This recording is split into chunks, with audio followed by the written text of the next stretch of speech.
You're welcome. All right. Many people who live in areas affected by swine flu are choosing to protect themselves by wearing those medical masks that you have seen on TV and in the newspapers. Yeah, of course. And here at home, the Border Patrol workers in San Diego, they have requested these masks, but they were told it was against policy. That decision has caught the attention of a lot of people, including local Congressman Bilbray, who is joining us on the telephone right now.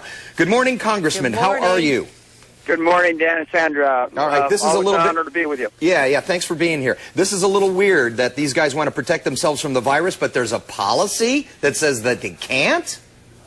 Dan, this is where we're getting political correctness out of control. Oh. Here we are raising the level of concern. The world is recognizing the crisis, and now you've got a policy that says that they can wear a mask in secondary, they can wear gloves, but they cannot choose individually if they want to wear a mask in primary, which is the first person that makes contact as you're coming into the border. And this is one of those things where they're saying, well, we don't want to look intimidating. Well, frankly, we should be way beyond this. We're talking about the vice president has announced to the world that he doesn't want his family to fly or ride mass transit. But the men and women down at the border are being told they do not have the free choice to be able to wear protection if they want it. And these people, they are in physical contact with hundreds, if not thousands of people on every shift, I would imagine. Absolutely. You've got to remember, you pull in, they usually, they poke their head into the car, they ask for citizenship, they do a visual contact. They are now being told, oh, if you witness something that makes you concerned, then you can put the mask on. Well, it's too late at that point.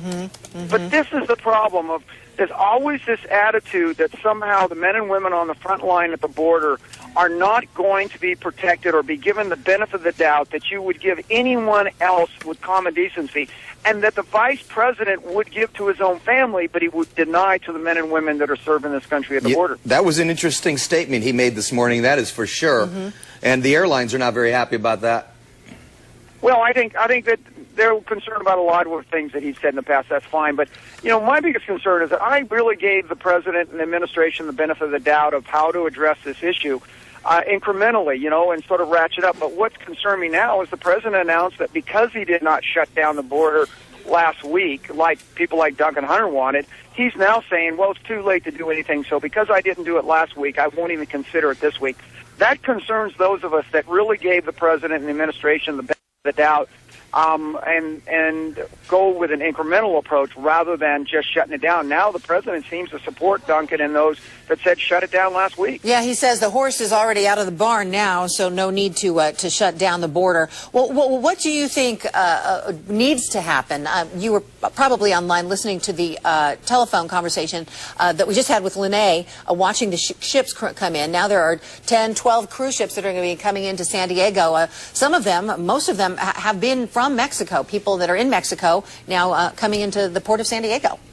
Well, Sandra, I think that we ought to look at our neighbors of the South and see what level of concern they have. And you got to say one thing. You may not like the Mexican government for certain things, but they don't worry about political correctness.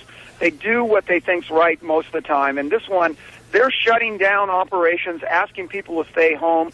They are taking the steps and ratcheting up the defensive mechanisms to the point based on the risks they see. We ought to be reflecting the same thing, and that if it means Mexico is shutting down their businesses, then we ought to recognize that that's a signal to us to start doing more and quit finding excuses to look the other way. Congressman, this has been wall-to-wall coverage ever since this happened. Every single talk show, 24 hours a day, around the clock. Do you think some people think that we might be blowing this a little bit out of proportion? What is your feeling on that?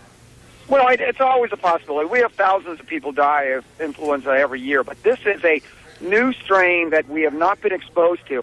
And let me just tell you, Dan, the real concern that we need to keep on, it's not going to be what happens in the next few weeks or months. What is the real threat is that we're going to get through this and forget about it, and we're not going to do anything about getting the vaccine out next year, because next year this strain is going to show up, and it's going to show up with a vengeance. And you watch. Washington will sit around and talk about it and do nothing. And then when there's a crisis next year, you guys are going to be pointing fingers, and rightfully so. So my biggest thing is on the Oversight Committee is to get the vaccine out for next year. Let me ask you a sensitive question before we go about the medical care and health care and how that's being handled. You know, a lot of people who don't have health insurance are going to the urgent care centers. They're going to the emergency rooms to get treated, or maybe they think that they're sick. How is that going to impact San Diego, especially since we're a border community here? Well, especially the fact that you have a couple million people south of the border who have very little health care. And let's face it, we all know people come up legally and illegally, show up to emergency rooms, and the hospitals basically say, you get a free service if we think that you're not a U.S. national, but the U.S. nationals have to pay. And I think that kind of double standard has got people infuriated and increases the reason why we've got to look at our border and address these issues, because the exposure goes up as people cross the border to come here to get treatment. Right. That increases the exposure to American citizens and legal residents here in the United States. All right, Congressman Brian Bilbray, thanks so much for your time. What's on your agenda today? Well, we've got a bunch of hearings going on, but actually we're going to try to tackle this credit card thing, Dan, if we can get around to it. So hopefully we'll be able to work that out in the next week. Well, the consumers will thank you if anything gets done in that area, believe me. No problem. Thank you very much. Look forward to coming home. Thanks so much. We'll see you again soon. Appreciate your time this